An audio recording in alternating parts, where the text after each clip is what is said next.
کام کے کچھ لوازم ہیں، کچھ شرائط ہیں، اس کی کچھ تدریج ہے جو ہمیں سنت سے ملتی ہے، قرآن سے ملتی ہے، حدیث سے ملتی ہے۔ تو میں اس کام کے ضمن میں اس کی وہ تدریجی مراحل اور اس کے لوازم اور اس کی شرائط بیان کرنا چاہتا ہوں۔ سب سے پہلی شرط اول، وہ فارسی کا شعر مجھے یاد آیا کہ در رہے منزل لیلا کے خطر ہاش بسے، شرط اول قدمی نس کے مجنون باشی۔ پہلی شرط یہ کہ مجنون بنو۔ تو یہاں کا پہلی شرط کیا ہے؟ پہلے صاحب ایمان بنو، ایمان تمہارے دلوں میں ہو۔ یا ایھا الذین آمنوا آمنوا باللہ ورسولہ، یعنی ایک ایمان تو تمہیں حاصل ہے، اقرار باللسان، وہ تو تمہیں والدین سے مل گیا، عقیدہ تمہارا ہے، متوارث جو ہے تم عقیدے کو مانتے ہو، لیکن دلی یقین والا ایمان حاصل کرو۔ اصل میں اس کے بعد گاڑی چلتی ہے، اس کے بعد جو ہے نتائج نکلتے چلے جائیں گے۔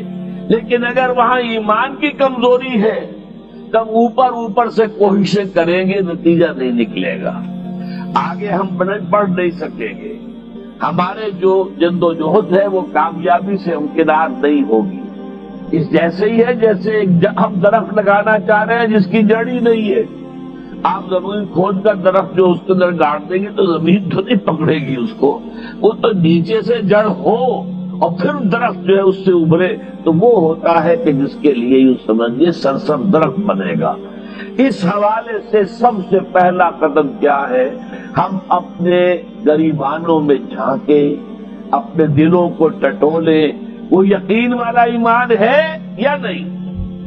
اگر ہے تو اللہ کا شکر ادا کیجیے، تہنیت، مبارکباد، اور نہیں ہے تو پہلا کام یہ ہے کہ اے ایمان کے دعوے دارو، ایمان لاؤ جیسے کہ ایمان کا حق۔ کام یہ ہے کہ اے ایمان کے دعوے دارو، ایمان لاؤ جیسے کہ ایمان کا حق ہے۔ اٹھنے پر بعث بعد الموت اور حساب کتاب، یوم حشر اور جنت اور دوزخ کا یقین، فرشتوں کا یقین، وحی کا یقین، قرآن کا یقین۔